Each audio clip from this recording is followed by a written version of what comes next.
I hope सब बढ़िया तरीके से प्रिपेयर कर लेंगे। और देखो, किसी का कुछ ऐसा लग रहा होगा, कुछ भूल रहे हैं, कुछ याद नहीं आ रहा, कैसा पेपर जाएगा समझ नहीं आ रहा, किसी के कोई क्वेश्चन छूट गए होंगे, किसी की डेरिवेशन छूट गई होंगी। टेंशन मत लो, जितना भी टाइम है उसको यूटिलाइज़ करो। अगर आप वीडियो सुबह देख रहे हो, टाइम नहीं बचा है तो कोई बात नहीं, जितना हो गया अपनी तरफ से कर ली पूरी मेहनत। अभी आपकी क्विक रिवीजन है, इसका मतलब है आपको सुनना है बस बैठ के।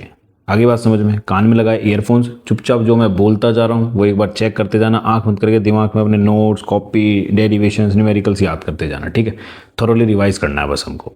कहीं पे डाउट हो, ऐसा लगे कोई चीज़ नहीं थी तो उसको दोबारा सुन लेना। कहीं पे ऐसा लगे कि ये चीज़ भूल रहे हो तो उसको एक बार सेंटर पे जाने से पहले देख जाना, क्या दिक्कत है, अभी तो अपने हाथ में है टाइम। ठीक है, अच्छा पेपर जाएगा, बिना टेंशन के अच्छे से पेपर कर आना बस। चलो जी, सबसे पहले आपके पास में जो चैप्टर है वो है इलेक्ट्रोस्टैट का। इलेक्ट्रोस्टैट के अंदर सबसे पहले टॉपिक मेरे पास में आता है इलेक्ट्रिक चार्जेस। इलेक्ट्रिक चार्जेस आपको पता है दो तरीके के चार्ज होते हैं, पॉजिटिव और नेगेटिव। ठीक है, फ्रैंकलिन ने दिया था ये नाम।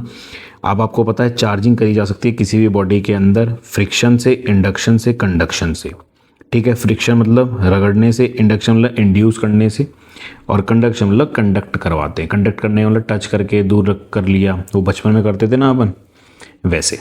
ठीक है, दूसरी चीज़ एक याद रखना, हमेशा इलेक्ट्रॉन ही बॉडी के अंदर से ट्रांसफ़र होते हैं, कभी भी प्रोटॉन मूव नहीं कर सकते किसी भी बॉडी में। ठीक है, चार्जिंग बाय फ्रिक्शन का इसके अंदर एक एग्जांपल दे रखा है। जब एक ग्लास रॉड को हम रब करेंगे सिल्क के साथ, सिल्क क्लॉथ के साथ, तो उसके पास चार्जेस आ जाएंगे। ठीक है जी, ये आपके पास में बेसिक इन्फॉर्मेशन इलेक्ट्रिक चार्ज की कंप्लीट हुई। चार्ज आपको पता है क्यू से डिनोट करते हैं, कूलम इसकी एसआई यूनिट होती है। Properties of charges, next point आपके पास में। चार्जेस अपने पास में कितने होते हैं, two types of charge exist करते हैं, प्लस और माइनस। लाइक चार्जेस एक दूसरे को रिपेल करते हैं, अनलाइक वाले एक दूसरे को अट्रैक्ट करते हैं, बचपन से पता है ये चीज़। A body is charge by loss और गेन ऑफ इलेक्ट्रॉन्स, ये लाइन इंपॉर्टेंट है, मतलब कि इलेक्ट्रॉन्स आएंगे या इलेक्ट्रॉन जाएंगे बॉडी के अंदर से, जिसके अंदर से मास वाला क्वेश्चन बनता था, ये वो वाली लाइन है। In an isolated system total charge remains conserved. Isolated system के अंदर एक टोटल चार्ज कभी भी होता है वो कंजर्व रहता है। आगे बात समझ में, जिसके अंदर वो क्वेश्चन होते हैं, मान लीजिए एक के अंदर है +3 कूलम, एक है -2 कूलम। अब हमने इसको शेक करा और दोबारा से देखा तो हमारे पास नेट आया +1 कूलम, तो बचा हुआ चार्ज कितना होगा, तो पहले कितना आएगा नेट चार्ज 1 कूलम, तो बचा हुआ कितना आया 1 कूलम, तो ये वाला चार्ज कितना हो गया 0। कहने का मतलब है बॉडी के ऊपर जो फाइनल चार्ज होगा वो आपके पास में कैसा होना चाहिए, वो हमेशा सेम रहना चाहिए, चेंज नहीं होता है चार्ज। ठीक है, charge exist in discrete unit, ये आपको पता है quantization Q equals to +-Ne, जिसमें n होता है नंबर ऑफ इंटीजर 0, 1, 2, 3, और E होती है आपके पास में इलेक्ट्रॉन की value. Moving charge has magnetic effect along with the electric field. Magnetic effect भी होते हैं अगर मूव कर रहा है, पूरी यूनिट जो आपकी मैग्नेटिज्म यूनिट होती है वो चार्ज मोशन के अंदर होता है, उसी की वजह से होती है, और इलेक्ट्रिक इफेक्ट तो होंगे ही होंगे। आई बात समझ में।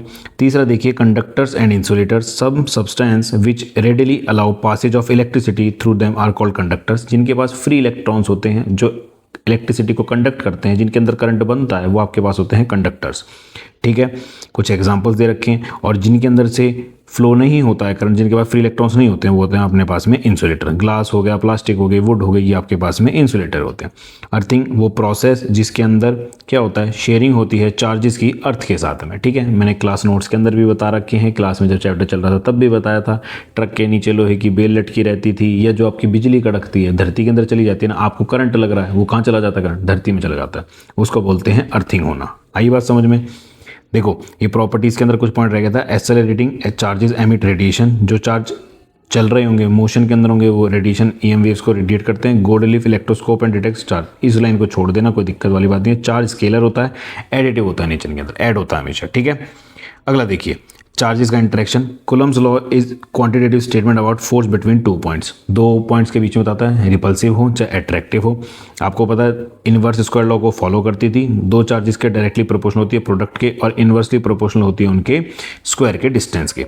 F इक्वल्स टू होता है आपके पास में directly proportional Q1 Q2 upon में R स्क्वायर। प्रोपोर्शनलिटी का साइन हटता है तो अपने पास में आता है कॉन्स्टेंट K, जिसकी वैल्यू होती है 9 × 10⁻⁹, जिसका नाम होता है अपने पास में डाइलेक्ट्रिक कांस्टेंट। ठीक है, आप K की वैल्यू को लिखते हैं 1/4πε0, 1/4πε0, जिसमें ε0 को हम बोलते हैं परमिटिविटी ऑफ फ्री स्पेस, जिसकी वैल्यू होती है 8.85। ये वैल्यू याद भी नहीं हो तो भी चल जाएगा, एग्जाम के अंदर गिवन होती है। ठीक है, SI यूनिट जरूर ध्यान से देख लेना, कूलम स्क्वायर पर न्यूटन पर मीटर स्क्वायर। आई बात समझ में।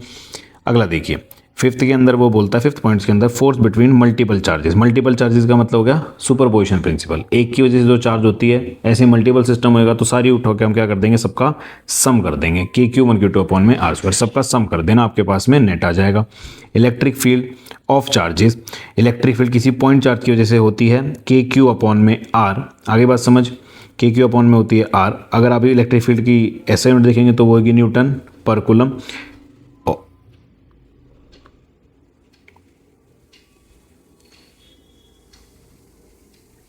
अगर यहाँ से इलेक्ट्रिक फील्ड की वैल्यू देखो तो इलेक्ट्रिक फील्ड की वैल्यू निकल कर आती है अपने पास में एफ अपॉन में क्यू, ठीक है। बड़ा फेमस फार्मूला होता है ना, फोर्स का फार्मूला होता है क्यू इंटू में ई, वो यहीं से निकल कर आया, ठीक है। ये इलेक्ट्रिक फील्ड कैसी क्वांटिटी होती है, ये वेक्टर क्वांटिटी होती है। अगर बहुत सारा सिस्टम होगा चार्जेस का तो आप क्या कर दोगे, दोबारा उठा के इसका क्या कर देना, आप सम कर देना। टॉपिक होता है तेरे पास इलेक्ट्रिक डाइपोल, दो तरीके का डाइपोल होता है, एक तो एक्सियल पॉइंट के ऊपर निकालना, एक इक्वेटोरियल के ऊपर निकालना, दोनों ही इंपॉर्टेंट डेरिवेशन है काफ़ी, ठीक है। एक का लास्ट में रिजल्टेंट निकल कर आता है 2kp/r³, एक का निकल कर आता है kp/r³, दोनों का रिजल्टेंट याद रखना इंपॉर्टेंट होता है। अगर आप देखोगे पोलर नॉन पोलर, इसके अंदर से ये नॉन पोलर पोलर ये छोड़ जाना, इसका कोई दिक्कत वाली बात नहीं है। मेन होती है टॉर्क। आपके पास में कोई भी सिस्टम है इलेक्ट्रिक फील्ड की प्रेजेंस में रखा हुआ है, एक फोर्स लगेगी आगे की तरफ, एक लगेगी पीछे की तरफ, इसकी वजह से इसको घुमाने के लिए फोर्स जो लगेगी उसको बोलते हैं टॉर्क। टॉर्क का मतलब होता है सर्कुलर मोशन के अंदर घुमाना। टॉर्क का फॉर्मूला होता है चार्ज इनटू में उनके बीच का परपेंडिकुलर डिस्टेंस, जिसको आप प्रूव करते हैं इसकी डेरिवेशन होती है, फॉर्मूला आता है P साइन थीटा। क्लियर है। इलेक्ट्रिक फील्ड लाइंस होती हैं जिनकी प्रॉपर्टीज़ हैं, प्रॉपर्टीज़ काफ़ी इंपॉर्टेंट होती हैं। इलेक्ट्रिक फील्ड लाइंस के बारे में ऐसा सच कुछ नहीं पढ़ना है, बट इनकी प्रॉपर्टीज़ इंपॉर्टेंट होती है, वो याद रखना। जैसे कि भाई साहब हमेशा कर्व चलती हैं, किसी भी पॉइंट के अंदर direction net field electric field की देखा जाएंगी। आगे बात समझ, एक हमेशा कर्व होती है, कभी भी क्लोज लूप नहीं बनाती। सिंगल पॉजिटिव चार्ज के लिए रेडियली आउटवर्ड होंगी, मतलब कि आपके पास में पॉजिटिव चार्ज रखा है तो ये कैसी होंगी, हमेशा बाहर की तरफ निकलती हुई होंगी, ठीक है। पॉजिटिव से जाती हैं तो हमेशा नेगेटिव की तरफ जाती हैं। और कंटिन्यूस कर्व्स होते हैं इनके। फील्ड लाइंस कभी एक दूसरे को इंटरसेक्ट नहीं करती, करेंगी तो फोर्स की दो वैल्यू आ जाएंगी एक ही पॉइंट पे, जो कि पॉसिबल नहीं होती। Electrostatic field don't form any close loop, this follow from there conservation nature. आई बात समझ में। अगला है आपके पास में इलेक्ट्रिक फ्लक्स। इलेक्ट्रिक फ्लक्स को डिनोट करते हैं हम फाई से। क्या बोलता है अपने पास में इलेक्ट्रिक फ्लक्स? इलेक्ट्रिक फ्लक्स बोलता है कितने एरिया के अंदर से कितनी इलेक्ट्रिक फील्ड लाइंस पास हो रही हैं। आपके पास में कोई क्लोज्ड एरिया है, इसके अंदर से कितनी इलेक्ट्रिक फील्ड लाइंस पास हो रही हैं, उसको हम बोलते हैं इलेक्ट्रिक फ्लक्स, ठीक है। ये चीज़ याद रखना। दूसरी चीज़, इसका फॉर्मूला बनता है E.S, खोल के लिखते हैं, डॉट प्रोडक्ट तो बनता है ES cos थीटा। थीटा किस किस के बीच का एंगल होता है, इलेक्ट्रिक फील्ड और जो अपने पास में एरिया वेक्टर है। जो एरिया वेक्टर हमेशा डायरेक्शन की निकलेगी तो कैसी होती है, वो होती है सरफेस के परपेंडिकुलर। SI यूनिट इसकी होती है न्यूटन पर कूलम मीटर स्क्वायर। और आपके पास में अगर किसी क्लोज लूप के लिए पूछा जाएगा तो आप उसका क्या कर दोगे, उठा के इंटीग्रेशन। अगली आती है गॉस लॉ। गॉस लॉ आपके साथ में बोलता है Q अपॉन में epsilon not.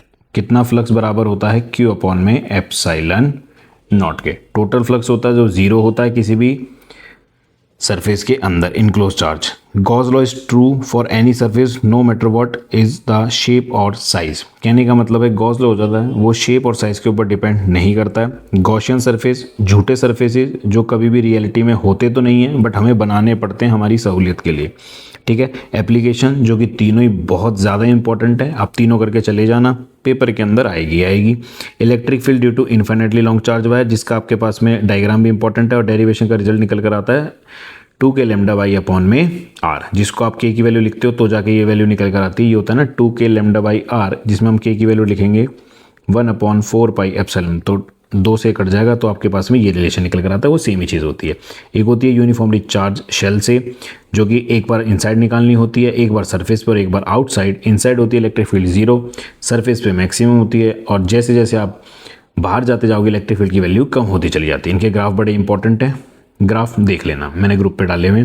Electric field due to infinite plane sheet, इसका फॉर्मूला होता है सिग्मा बाई एप्सिलॉन नॉट। एक साइड होगी सिग्मा बाई एप्सिलॉन नॉट, दो शीट के बीच में कोई पूछेगा तो आंसर आता है sigma by epsilon naught, side में कोई पूछेगा तो सिग्मा बाई 2 एप्सिलॉन नॉट, ठीक है जी। ये आपके पहले चैप्टर की रिवीजन कंप्लीट। इलेक्ट्रोस्टैटिक पोटेंशियल के अंदर सबसे पहला टॉपिक होता है आपके पास में पोटेंशियल एनर्जी। पोटेंशियल एनर्जी होती है आपके पास में वर्क डन कितना करा एक एक्सटर्नल फोर्स द्वारा, चाहे वो रिपल्सिव फोर्स हो चाहे वो एट्रैक्टिव फोर्स हो, ठीक है। ये होती है आपके पास में पोटेंशियल एनर्जी। आपके पास में इसका फॉर्मूला निकल कर आता है U equals to F E dot D R. F external होती है, माइनस साइन होती है, याद रखना। पोटेंशियल एनर्जी सिस्टम के अंदर निकालोगे तो के Q1 Q2 अपॉन में आर होती है, यही वर्क डन का फॉर्मूला होता है, ये याद रखना, ठीक है। और अगर सिस्टम और चार्जेज आते हैं तो सबकी पोटेंशियल एनर्जी को क्या कर दोगे आप, उठा के ऐड कर दोगे। पोटेंशियल का फॉर्मूला होता है कितना वर्क डन हुआ है हमें किसी भी पॉइंट चार्ज को इन्फिनिटी से लेकर आने पे। इन्फिनिटी का पोटेंशियल की वैल्यू कितनी होती है, हमेशा 0 होती है। फॉर्मूला आता है इसका डेरिवेशन से के क्यू अपॉन में आर, इसका ये ग्राफ बनता है हाइपरबोला, ठीक है। ये सारी चीज़ें याद रखना। Potential due to a system of charges अपने पास में नेट सम कर देना, सबको जोड़ देना। अगर इलेक्ट्रिक डाइपोल से निकालता है तो डेरिवेशन से फॉर्मूला आएगा के पी कॉस थीटा अपॉन में आर स्क्वायर। एक्सियल के लिए पूछता है तो ये बनेगा के पी अपॉन में आर स्क्वायर, ठीक है। इक्वेटोरियल प्लेन के अंदर डाइपोल की वजह से कितना होता है, ये 0 होता है, एक्सियल के ऊपर होता है। रिलेशन बिटवीन अगर देखते हैं फील्ड और पोटेंशियल, जिसके इंपॉर्टेंट डेरिवेशन होती है काफ़ी, जिसको आप बोलते हो रिलेशन बिटवीन इलेक्ट्रिक फील्ड और D V by D R या D V by D L को हम बोलते हैं पोटेंशियल ग्रेडियंट भी बोलते हैं। इंपॉर्टेंट डेरिवेशन है। अगर यूनिफॉर्मली चार्ज फेयर की वजह से देखें तो क्या होता है, पोटेंशियल का फॉर्मूला के क्यू अपॉन में आर। इलेक्ट्रिक फील्ड अंदर 0 होती है, बट इसके अंदर कैसी होती है, कांस्टेंट होती है। ये ग्राफ काफ़ी इंपॉर्टेंट है, इसको याद रखना, ठीक है। अगला होते हैं आपके पास में इक्वी पोटेंशियल सरफेस। वो सरफेस ही जहाँ पे हर पॉइंट के ऊपर पोटेंशियल कैसा होता है, इक्वल और सेम होता है, ठीक है। इसकी कुछ प्रॉपर्टीज़ होती हैं वो आपको याद रखना। सिंगल पॉइंट चार्ज और कॉन्सेंट्रिक स्फेरिकल्स होते हैं, जैसे ये बना रखे हैं। For any confusion, normal electric field के होते हैं, परपेंडिकुलर होते हैं, दो कभी भी एक दूसरे को इंटरसेक्ट नहीं कर सकते, ठीक है। याद रखना, इसको छोड़ देना, तुम्हारे काम की नहीं है। आपके पास में पोटेंशियल एनर्जी निकालवाते हैं तो निकल कर आती है minus P E cos theta, जिसको कॉस थीटा की वैल्यू को रखते हैं जब 0 तो ये अपने पास में निकलती है माइनस का पी ई, ठीक है। ये सब पढ़ने की ज़रूरत नहीं है, ये देखोगे तो बेसिक सी चीज़ें याद आ जाएगी। इनको एक बार बस खुद से रीड आउट कर लेना, ठीक है। ये तो थ्योरी होती है। डाइलेक्ट्रिक के अंदर जो काम होता है मीन, एक तो ससेप्टिबिलिटी का फॉर्मूला होता है, दूसरी चीज़ आपके पास में डाइलेक्ट्रिक कांस्टेंट की जो अपने पूरे पास में इक्वेशन आती है वो होती है जब स्लैब के अंदर पुट कर दिया जाता है, ठीक है। कैपेसिटेंस क्या होता है अपने पास में, कितना चार्ज पर यूनिट पोटेंशियल। इसकी एसआई यूनिट अपने पास में फेराड। पैरेलल प्लेट कैपेसिटर होता है। पैरेलल प्लेट कैपेसिटर के बीच में कैपेसिटी यानी कैपेसिटेंस होता है A epsilon naught by D. Separation होती है डी और प्लेट का एरिया होता है ए। डाइलेक्ट्रिक कांस्टेंट होता है जिसके अंदर की के। अगर कॉम्बिनेशन को जोड़ते हैं तो ये रेजिस्टेंस का उल्टा होता है। रेजिस्टेंस के अंदर सीरीज होती है R1 plus R2 plus R3। यहाँ पे सीरीज होती है 1/C1 plus C2 plus C3, ठीक है। सीरीज कॉम्बिनेशन के अंदर हमारे पास चार्ज क्या रहता है, सेम। पैरेलल कॉम्बिनेशन के अंदर हमारे पास क्या सेम रहता है हमेशा और इसका फॉर्मूला बनेगा अपने पास में C1 plus C2 plus C3। Energy store की अपने पास में डेरिवेशन है, 3 फॉर्मूले होते हैं, तीनों याद होने चाहिए। QV/2 half CV square Q²/2C, ठीक है। एनर्जी डेंसिटी को पूछेगा, एनर्जी पर यूनिट वॉल्यूम होती है तो उसका फॉर्मूला निकल कर आता है half epsilon not E square. Charging sharing का होता है जिसका ये अपना रीडिस्ट्रीब्यूशन ऑफ चार्जिंग वाला है ये डेरिवेशन, इसको याद रख लेना। ये फॉर्मूले आपको डायरेक्ट रटे होने चाहिए, ठीक है। अगला देखिए करंट इलेक्ट्रिसिटी। करंट इलेक्ट्रिसिटी काफ़ी इंपॉर्टेंट चैप्टर, छोटा चैप्टर होता है। करंट क्या होता है, करंट कैसी क्वांटिटी तो स्केलर होती है, कितना चार्ज फ्लो हुआ है पर यूनिट टाइम के अंदर। ऐसा यूनिट अपने पास में एम्पियर होती है, ये चीज़ याद रखना। एक आती है ड्रिफ्ट वेलोसिटी। ड्रिफ्ट वेलोसिटी का होता है एवरेज वेलोसिटी जो होती है हमारे पास इलेक्ट्रॉन्स की अपोजिट डायरेक्शन में चलती है, जिसका फॉर्मूला निकल कर आता है टीम। डेरिवेशन इंपॉर्टेंट है, याद रखना। माइनस साइन यहाँ पे क्या इंडिकेट करता है कि जो फोर्स है और जो इलेक्ट्रिक फील्ड है उसकी डायरेक्शन एक दूसरे से कैसी है, ऑपोजिट डायरेक्शन के अंदर है, ठीक है। करंट डेंसिटी और मोबिलिटी का फॉर्मूला निकल कर आता है, ये आपको प्रूव करने के लिए आ जाती है, इसको याद रखना इंपॉर्टेंट है। और एक रिलेशन आता है करंट और ड्रिफ्ट वेलोसिटी N = AVD, जिसको आप वीना या नावेद के नाम से भी याद रखते हैं, ठीक है। ये सारी छोटी छोटी चीज़ें याद रखना। ओम्स लॉ बोलता है V = IR। ग्राफ आता है V और I के बीच में ग्राफ आता है तो स्ट्रेट लाइन बनेगा। इसका स्लोप आपके पास देखे जाता है रेजिस्टेंस, और I और V के बीच का ग्राफ आता है तो इसका स्लोप आपके पास देखा जाता है 1/R। एक आपके पास में रिलेशन होता है करंट डेंसिटी का कंडक्टिविटी के साथ, वो ये होता है, याद रखना, ठीक है। R = L/A होता है। इसके अंदर से अपने न्यूमेरिकल्स आपको पता ही होंगे, L1/L2 और ये R2/R1 के रेशो वाले क्वेश्चन आते हैं। जो डिपेंड करता है वो डिपेंड करता है material of conductor, area of cross section, length of conductor के ऊपर। लिमिटेशंस होते हैं नॉन ओमिक कंडक्टर्स जो ओबे नहीं करते। वैसे ये देखने की जरूरत नहीं, ये वाले दोनों ग्राफ छोड़ देना, नहीं आएंगे पेपर के अंदर, ठीक है। रेजिस्टिविटी और इसका टेम्परेचर कैसे कैसे होता है ये याद रखना। ये डाटा याद रखने की जरूरत नहीं है आपको, ये फॉर्मूला डायरेक्ट याद रखना। टेम्परेचर कोफिशिएंट का डायरेक्ट आता है, ये इनिशियल होता है, ये फाइनल होता है। निकालने के लिए आता है। ग्राफ ये वाले काफ़ी इंपॉर्टेंट है, ये आपके पास में कंडक्टर का, ये आपके पास में सेमीकंडक्टर, और ये होता है आपके पास में एलॉयज। ये कॉपर के नाम से, सेमीकंडक्टर के अंदर सिलिकॉन जर्मेनियम के नाम से, और इसमें निक्रोम के नाम से भी आ सकता है। ये कलर कोडिंग वगैरह ये टॉपिक आपके इससे कट चुके हैं, इसको छोड़ जाना पूरे टॉपिक को। सेल और ईएमएफ आपके पास में पता है, जब V = E - IR आएगा तो डिस्चार्जिंग का केस होता है, प्लस होता है तो आपके पास में चार्जिंग का केस होता है। दो बड़े इंपॉर्टेंट होते हैं, स्मॉलर यहाँ पे बोलते हैं उसको इंटरनल रेजिस्टेंस। दो बड़े इंपॉर्टेंट डेरिवेशन होते हैं इसके अंदर, वो पैरेलल वाले मैंने बताए थे। सेल को जब सेम पोलैरिटी के साथ जोड़ के रखते हैं, इंटरनल रेजिस्टेंस कितना आता है, E1R2 + E2R1/R1 × R2। ये वाले जो EMF निकाला था नेट इक्विवेलेंट, ये बड़ा इंपॉर्टेंट होता है, ठीक है। कॉम्बिनेशन ऑफ रजिस्टर्स, रजिस्टर को जोड़ोगे तो भाई सीरीज के अंदर R1 + R2, क्या आगे बात समझ। करंट कैसा रहेगा, सेम रहेगा सीरीज में, इसमें पोटेंशियल सेम रहता है, 1/R1 + 1/R2। किरचॉफ्स लॉ, एक होता है जंक्शन रूल, एक होता है मैश रूल, एक होता है KCL, एक होता है KVL। KCL वाला बेस्ड होता है कंजर्वेशन ऑफ चार्ज के ऊपर, KVL वाला बेस्ड होता है कंजर्वेशन ऑफ एनर्जी के ऊपर। दोनों इंपॉर्टेंट है, रूल्स आपको याद होने चाहिए, इसके अंदर से अगर आएगा तो न्यूमेरिकल लिखने को आता है। आगे बात समझ। कॉम्बिनेशन ऑफ सेल, ये मैंने बता ही दिया। ये वाले डेरिवेशन मोस्ट इंपॉर्टेंट है, जिन बच्चों ने अभी तक नहीं देखी है कृपया करके देख जाए, मैंने पढ़ा भी रखी है और नोट्स के अंदर मॉड्यूल के अंदर भी है। एनर्जी और पावर का रिलेशन, पावर इसके ऊपर आएंगे, न्यूमेरिकल आएंगे, बल्ब वाले मैंने आपको PYQ के अंदर भी कराए थे और वैसे भी कराए थे, ये याद होनी चाहिए आपको डायरेक्ट फिंगर टिप्स के ऊपर, ठीक है। व्हिटस्टोन ब्रिज बता ही दिया, बैलेंस कंडीशन होती है R2/R, 4 बराबर होगा R1/R3। कब होती है बैलेंस कंडीशन, जब IG करंट जो फ्लो हो रहा होता है इसके अंदर से वो कितना होता है अपने पास, 0 होता है। मीटर ब्रिज आपके टॉपिक से कट चुका है, पोटेंशियोमीटर भी कट चुका है, तो ये तो आपका टॉपिक कंप्लीट हुआ चैप्टर।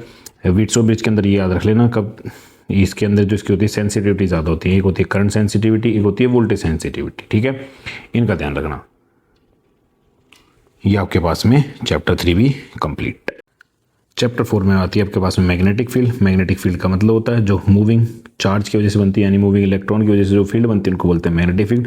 सबसे पहले अपने पास में आती है यहाँ पे लॉरेंस फोर्स। लॉरेंस फोर्स का फॉर्मूला होता है QVB sin थीटा।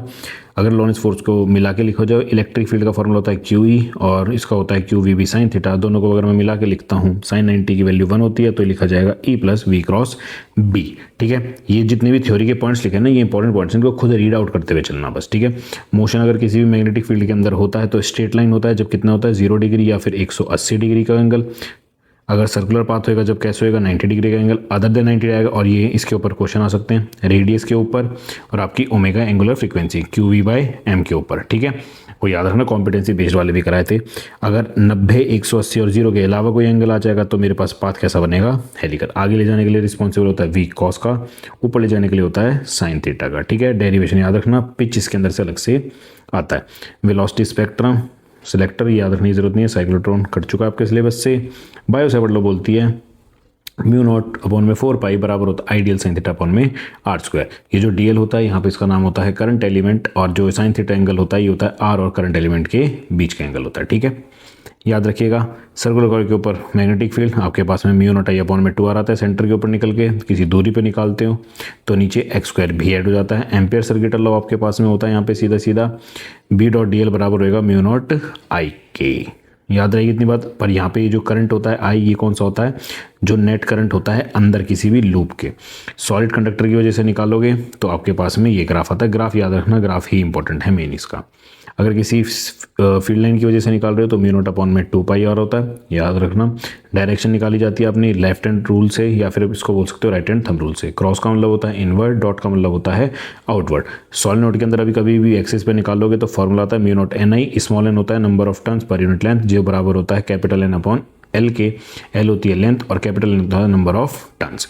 अगर जब आप इसको कॉर्नर पे लेके जाओगे, बाहर सॉलिनॉइड के मैग्नेटिक फील्ड 0 होती है, जब आप कॉर्नर पे लेके जाओगे तो मैग्नेटिक फील्ड हो जाती है हाफ, μ0NI/2 हो जाएगी। टोरॉइड के लिए कितनी होती है, μ0NI होती है सेम, क्योंकि टोरॉइड कुछ अलग नहीं होता, सॉलिनॉइड को ही घुमा के बंद करा हुआ होता है, उसी को हम बोलते हैं टोरॉइड। μ0NI/2πr बनते हैं इसका फॉर्मूला। आगे बात समझ।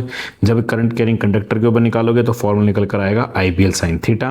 डेरिवेशन आती है, इंपॉर्टेंट होती है, ये भी काफ़ी इंपॉर्टेंट डेरिवेशन है। सेम डायरेक्शन के अंदर जाएंगे देख तो इनके फोर्स पर यूनिट लेंथ निकलती है, इसके अंदर सिर्फ फोर्स नहीं निकलती है, लेंथ की वैल्यू हमें 1 मान के चलनी है, या फिर हमें ये कंसीडर करके चलना है कि F/L की वैल्यू निकल कर आती है μ0I/2/2πr, या फिर जो उनके बीच का डिस्टेंस होगा। सेम डायरेक्शन के अंदर करंट फ्लो होता है तो उसको हम क्या बोलते हैं, अट्रैक्ट करेंगे।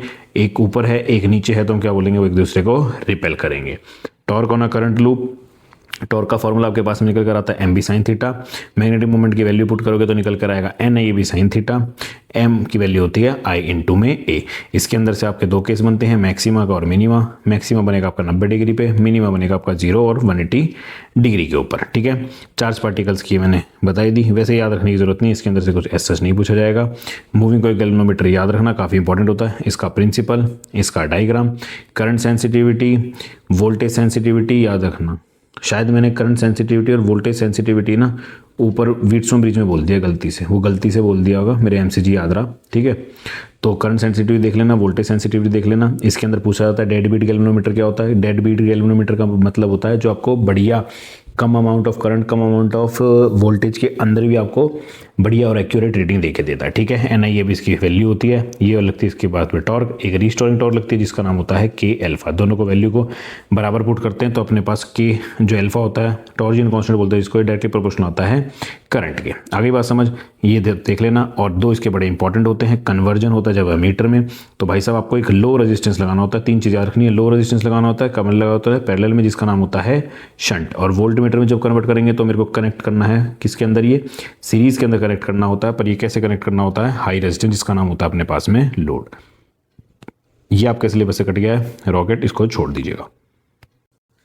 मैग्नेटिज्म ऑफ मैटर अगला चैप्टर है, इंपॉर्टेंट चैप्टर। इसके अंदर से मेन आपके पास में डाया, पैरा और फेरो, इनसे ही क्वेश्चन आने हैं, ये याद रखना। देखो जी, बार मैग्नेट, ये सब पॉइंट्स आप खुद पढ़ लेना, मैं टाइम वेस्ट नहीं कर रहा हूँ बता के। नॉर्थ पोल होता है, साउथ पोल होता है, मैग्नेटिक पोल्स होते हैं। जिस बच्चे को फर्स्ट और सेकंड चैप्टर आता है उसको ये वाला चैप्टर भी आता है। फर्स्ट डायरेक्ट बता रहा हूँ, कोई भी डेरिवेशन आती है करने को, वहाँ पे इलेक्ट्रिक फील्ड थी, यहाँ पे बन जाएगी मैग्नेटिक फील्ड। वहाँ पे थे Q1 Q2 चार्ज, यहाँ पे बन जाएंगे M1 M2 पोल स्ट्रेंथ, बस इतना है। अगर वहाँ पे थी P डाइपोल मोमेंट तो यहाँ पे बन जाएगा M मैग्नेटिक मोमेंट। इस वाली डेरिवेशंस के अंदर उठा के सब कुछ ये डाल देना, आपके पास में सारी डेरिवेशन यही हो जाएगा। ठीक है, ये देखो, ये कंपेयर करते हुए चल रखे हैं ना इसके अंदर, ये एज इट इज आपको पता चल जाएगा, आपको अलग से पढ़ने की जरूरत नहीं है। तो ये गॉस लॉ वगैरह सब आपने पढ़ लिया है ऊपर, या आई होप आपको आता हुआ। अर्थ मैग्नेटिज्म में आपको कुछ याद रखने की जरूरत नहीं है, सिर्फ इतना याद रखना, इक्वेटर के ऊपर कितनी होती है एंगल ऑफ इंक्लिनेशन, 0, पोल के ऊपर होता है 90 डिग्री। ठीक है, और ये वाला फॉर्मूला याद रखना, B E cos theta upon H G, ये फॉर्मूला याद रखना। मेन इसके अंदर से क्वेश्चन बनेंगे आपके इस चैप्टर के अंदर। देखो, डायमैग्नेटिक क्या होते हैं, रिपेल करते हैं हाईली, तो इनकी वैल्यू कैसी होती है, <1 और नेगेटिव के अंदर होती है। वीकली मैग्नेटाइज होते हैं, ये इसका ग्राफ काफ़ी इंपॉर्टेंट है, एग्जाम्पल रट लेना, कुछ आ सकते हैं इसके अंदर से, ये सब इंपॉर्टेंट होते हैं। ठीक है, NaCl सुपर कंडक्टर वगैरह इसके अंदर, तो इसका ग्राफ कैसा बनेगा, नीचे बनता है नेगेटिव, स्मॉल और नेगेटिव वैल्यू होती है, इंडिपेंडेंट होता है टेम्परेचर के। टेम्परेचर को बढ़ा लो चाहे टेम्परेचर को घटा लो, इस पर कोई भी फर्क नहीं पड़ता। ये ग्राफ ऊपर भी बना सकता है, तो उसको हम ऐसा मान के चलेंगे कि कोई सब्सटेंस रहा होगा डायमैग्नेटाइज जो थोड़ा सा मैग्नेटाइज हो गया होगा, ज़्यादा नहीं, बस। ठीक है, दोनों ही सही होते हैं। पैरामैग्नेटाइज और फेरोमैग्नेटाइज सेम होते हैं। पैरा मतलब जो मैग्नेटाइज होगा और फेरो मतलब जो बहुत ज़्यादा मैग्नेटाइज होगा, यानी इसकी वैल्यू स्मॉल और पॉजिटिव होती है, इसकी वैल्यू लार्ज और पॉजिटिव होती है, यानी इसकी जो परमिएबिलिटी होती है वो ग्रेटर देन होगी, इसकी मच ग्रेटर देन 1 होगी। आई बात समझ में।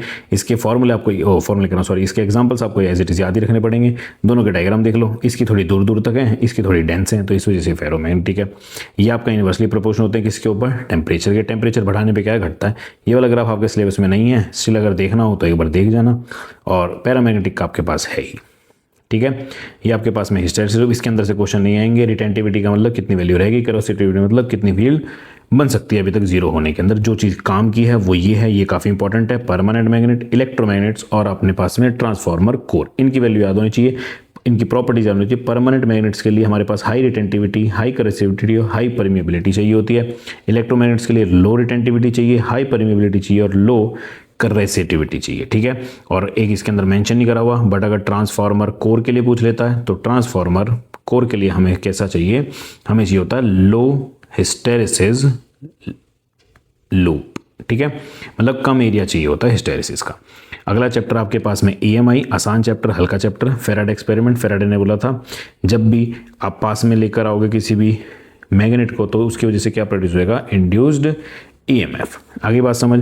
और उसने 2 लॉ होते हैं इसके अंदर, EMF प्रोड्यूस होता है जिसको आपने बोला था d∅dt, और लेंस ने बोला था जो उसकी डायरेक्शन होती है वो इस तरीके से होगी, वो उसका हमेशा अपोज करेगा। तो ये माइनस जो लगाया था ये लगाया था इसने। अगर ये n नंबर ऑफ टर्न्स होंगे तो ईएमएफ का फॉर्मूला बन जाएगा -n d∅/dt। ये लिखे हुए दोनों आपके आगे, इनको याद रखना है। जो माइनस साइन था ये लेंस लॉ ने लगाया था, ये सिर्फ नेगेटिव डायरेक्शन को दिखाता है। मैग्नेटिक फ्लक्स का फॉर्मूला होता है बी ए कॉस थीटा।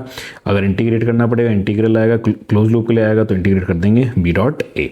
मोशनल ईएमएफ, ये आपके पास में पूरी डेरिवेशन है, ये डायरेक्ट रटे होने चाहिए आपको पावर के अंदर से और आपके करंट के अंदर से, इनके अंदर से न्यूमेरिकल्स बनते हैं। ठीक है जी, ये काफ़ी इंपॉर्टेंट है आपके पास में। Half B omega L square की डेरिवेशन थिन रॉड वाली, ये मॉड्यूल में सबसे लास्ट में दे रखी है, इसको याद रख लेना। फ्लेमिंग लेफ्ट हैंड रूल का काम होता है। एडी करंट्स आपके सिलेबस से कट गए हैं तो ऐसा सच याद करने की जरूरत नहीं है। अगला जो टॉपिक आता है वो आता है सेल्फ इंडक्टेंस। सेल्फ इंडक्टेंस मतलब खुद ही ईएमएफ इंड्यूस करेगा, खुद ही कॉइल के अंदर खुद ही में करंट प्रोड्यूस हो जाएगा। ईएमएफ डायरेक्टली प्रोपोर्शनल होता है -L di/dt के अंदर, जिसका आप डेरिवेशन देखोगे किसी सोलेनॉइड के लिए, इंडक्टर के लिए, तो निकल कर आएगा μ0 n² A/L। तो डिपेंड करती है ए के ऊपर, लेंथ के ऊपर और number of turns per unit length के ऊपर। अगला म्यूचुअल इंडक्टेंस, ये होती है ईएमएफ। एक कॉइल के अंदर जब अपने पास में चेंजिंग करंट जा रहा होगा तो दूसरी के अंदर से क्या प्रोड्यूस हो रहा होगा, चेंजिंग फ्लक्स या फिर चेंजिंग ईएमएफ। आई बात समझ में। कोएक्सियल सोलेनॉइड्स के लिए बड़ी इंपॉर्टेंट डेरिवेशन होती है, काइंडली इसको रट लेना, काफ़ी इंपॉर्टेंट है। मैग्नेटिक पोटेंशियल एनर्जी, ये सब आपसे पूछा नहीं जाएगा, इसकी टेंशन ना लें। एसी जनरेटर आपसे पूछ लेते हैं भाई साहब। एसी जनरेटर आपके पास में सीधा सीधा होना चाहिए, प्रिंसिपल याद होनी चाहिए, फॉर्मूला याद होना चाहिए। NBA साइन ओमेगा टी होता है आपके पास में और ये होता है E0 sine omega T. AC source की बात करी गई है, ठीक है। ये सब चीज़ें याद रखना, डेरिवेशन इंपॉर्टेंट होती है, प्रिंसिपल। ऑल्टरनेटिंग करंट बच्चों को थोड़ा टफ लगता है, इसके इंपॉर्टेंट होते हैं डेरिवेशंस भी और इससे न्यूमेरिकल भी आते हैं। इस साल तो वैसे ही चांसेस हैं कि 3 से 5 नंबर के अंदर इसका न्यूमेरिकल देखने को मिल सकता है, तो करके जाना अच्छे से, ठीक है। ज़्यादातर जो न्यूमेरिकल का पार्ट मिलेगा वो आपको वही मिलेगा, इंडक्टिव रिएक्टेंस, कैपेसिटेंस, इंपेडेंस वगैरह से। टाइम के साथ जो वेरी करता रहता है, चेंज होता रहता है, उसको बोलते हैं अपना रूट मीन स्क्वायर वैल्यू। बड़ी इंपॉर्टेंट होती है इसकी के जाना। RMS वैल्यू बराबर आती है I0/√2 के, ठीक है। डेरिवेशन देख के जाना इंपॉर्टेंट होती है। एवरेज वगैरह वैल्यू इसको ऐसे देख देना बस। प्योरली रेजिस्टिव सर्किट के अंदर क्या होता है भाई साहब, जो इक्वेशन आएगी अपने पास में, ये इक्वेशन आती है, हाँ जी, ये बड़े इंपॉर्टेंट होते हैं फेजर डायग्राम। और ये रेजिस्टिव सर्किट है तो क्या है, देखो दोनों का फेज डायग्राम्स कैसा है, सेम है, यानी V और I के बीच में कोई भी फेज डिफरेंस नहीं होता, तो दोनों का फेजर डायग्राम और दोनों की EM वेव का डायग्राम सेम होता है। अगर आप कैपेसिटिव के देखोगे तो जो करंट होता है वो लीड करता है π/2 से, तो अगर आप जो करंट की वैल्यू देखोगे, इसके अंदर करंट का डायग्राम देखोगे, वो ऑलरेडी π/2 से आगे था और 0 से उठाया यहाँ पे EMF, ठीक है। और ये फेजर डायग्राम देखोगे तो करंट की इक्वेशन आपके पास में आगे लिखी गई है, वोल्टेज वाली पीछे लिखी गई है, याद रखना। ये पूरी डेरिवेशन प्रूव करने को आती है। वैसे यहाँ पे जो XC होता है इसको बोलते हैं हम कैपेसिटिव रिएक्टेंस, जिसकी वैल्यू होती है 1/ωc के, ठीक है। अगला होता है प्योर इंडक्टिव, तो इसके अंदर कैपेसिटिव का उल्टा होगा, जो करंट होता है वो लैग करता है π/2 से, तो इसके अंदर देखोगे तो नेगेटिव से चालू हो रहा है ग्राफ और EMF का 0 से चालू हो रहा है, तो इसके अंदर नीचे आ रहा है ग्राफ, इसके अंदर ऊपर आ रहा है। यहाँ पे जो XL होता है इसको हम बोलते हैं यहाँ पे जो XL होता है इसको हम बोलते हैं हमारे पास में इंडक्टिव रिएक्टेंस, जिसकी वैल्यू होती है ω/L के बराबर, ठीक है जी, याद रखिएगा। सीरीज LCR सर्किट, ये याद रखना। इम्पीडेंस बोलते हैं Z को, ये वैल्यू बड़ी इंपॉर्टेंट होती है, डेरिवेशन आती है, इसके ग्राफ भी होते हैं, इसका डायग्राम भी होता है। सिर्फ LC सर्किट भी बोल देता है तो R को हटा देना, फॉर्मूले में से सेम ही चीज़ रहती है। XL की वैल्यू जब इंडक्टिव रिएक्टेंस की वैल्यू कैपेसिटिव से बड़ी होती है तो इंडक्टिव होता है, कैपेसिटिव होगा तो कैपेसिटिव, और दोनों बराबर होते हैं तो रेजिस्टिव होता है। अगली बात समझ में, इनको याद रखना। पावर इन AC सर्किट, ये बड़ा इंपॉर्टेंट है, cos∅, इसके ऊपर बनेंगे आपके न्यूमेरिकल्स, ठीक है जी। cos∅ फैक्टर बोलते हैं इसको, पावर फैक्टर, ये रहा R/Z।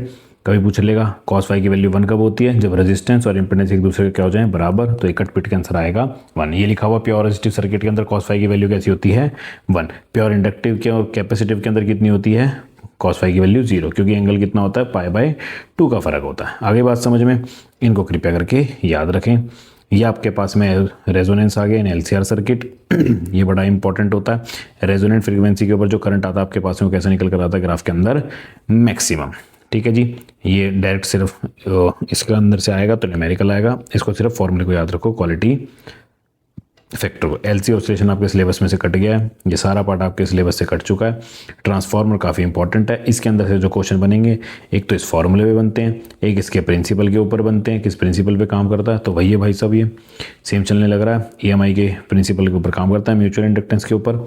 ये EP/ES बराबर होता है NP/N, इसके ऊपर न्यूमेरिकल्स बनते हैं आपके, और इसके बनेंगे लॉसेस के ऊपर क्वेश्चन, ठीक है। ये इसके अंदर कैसे मिनिमाइज़ करा जा सकता है ये नहीं दे रखा, मिनिमाइज़ करने वाला जो दे रखा आपको मॉड्यूल में दे रखा है, कृपया करके वो पढ़ जाएं। Step up transformer, step down transformer. Step up मतलब का वो जिसके अंदर नंबर ऑफ सेकेंडरी टर्न्स कैसे होंगे, ज़्यादा होंगे। स्टेप डाउन का मतलब जिसके अंदर प्राइमरी के अंदर कैसे होते हैं, ज़्यादा होते हैं। ठीक है जी। अगली टॉपिक आती है आपके पास में second book, ray optics. Ray optics के अंदर सबसे पहला बात है रिफ्लेक्शन की। आपको साइन कन्वेंशन वगैरह पता होने चाहिए। मैंने बता रखा है जो लेफ्ट साइड होंगे वो पॉजिटिव होते हैं, जो राइट साइड होते हैं वो कैसे नेगेटिव होते हैं। जो ऊपर होते हैं वो पॉजिटिव, सॉरी उल्टा बता दिया मैंने। जो नेगेटिव पीछे की साइड होंगे वो नेगेटिव होते हैं, जो आगे की साइड होते हैं वो पॉजिटिव होते हैं, जो ऊपर होते हैं वो पॉजिटिव होते हैं, जो नीचे होते हैं वो नेगेटिव होते हैं। चाहे एच हो, चाहे यू हो, चाहे वी हो, चाहे कुछ भी हो। फोकल लेंथ होती है आपके पास में R/2 डबल ऑफ टाइम्स। इससे प्रूव करने को कुछ नहीं आएगा, इससे आएंगे तो न्यूमेरिकल आएंगे। आपने ये दोनों फॉर्मूले डायरेक्ट रट के रखना है। ठीक है। नंबर ऑफ इमेजेस के क्वेश्चन आते हैं। Refraction of light denser medium का किससे बराबर होता है, sin I अपॉन में sin R। याद रखना सारी चीज़ें। ये आपके पास में होती है ग्लास स्लैब वाली डेरिवेशन, ये होती है रियल डेप्थ और रेफरेंट डेप्थ की। अगर ये आई या तो ये प्रूफ करने को आएगी, नहीं तो इसके अंदर से न्यूमेरिकल आएगा। ये हॉरिजन वॉरिजन, ये रेनबो वेनबो, ये सब कुछ कट चुका है, इसको छोड़ देना। TIR ये काफ़ी इंपॉर्टेंट है, ये फॉर्मूला रट के रखना भाई साहब, काफ़ी ज़्यादा इंपॉर्टेंट है। और एक इसके अंदर से बार बार क्वेश्चन ये बनता है कि रिफ्रैक्टिव इंडेक्स ज़्यादा होगा, किसी चीज़ को डाल दिया मीडियम के अंदर तो डिसअपियर हो जाएगी, ये हो जाएगी। मैं आपको पहले ही बता चुका हूँ, उस चीज़ को याद रखना। जो TIR के ऊपर बेस्ड होते हैं, मेन होता है ऑप्टिकल फाइबर, ये याद रख लेना, बाकी सारे भी इंपॉर्टेंट होते हैं। अगर लेंसेज को कॉन्टैक्ट में रखेंगे तो भाई साहब पावर बनेगी अपने पास में P1 + P2 + P3, तो इन्वर्सली प्रोपोर्शनल जाएगी उसकी फोकल लेंथ। ठीक है जी, याद रखिएगा। काफ़ी इंपॉर्टेंट डेरिवेशन, ये प्रूव करने को आती है डायरेक्ट रिफ्रैक्टिंग सर्फेसिस की।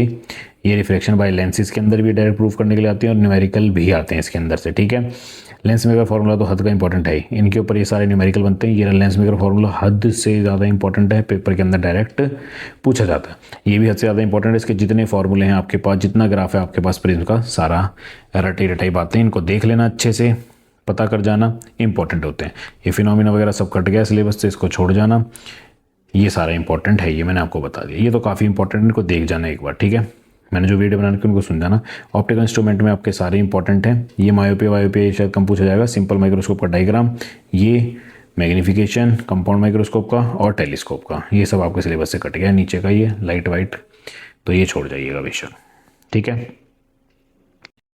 अगला हमारे पास निकल कर आता है dual nature of radiation, thermionic emission, जो टेम्परेचर की वजह से हमारे पास इलेक्ट्रॉन्स निकलते हैं, इलेक्ट्रिक फील्ड की वजह से जो निकलेंगे उनको बोलेंगे फील्ड एमिशन।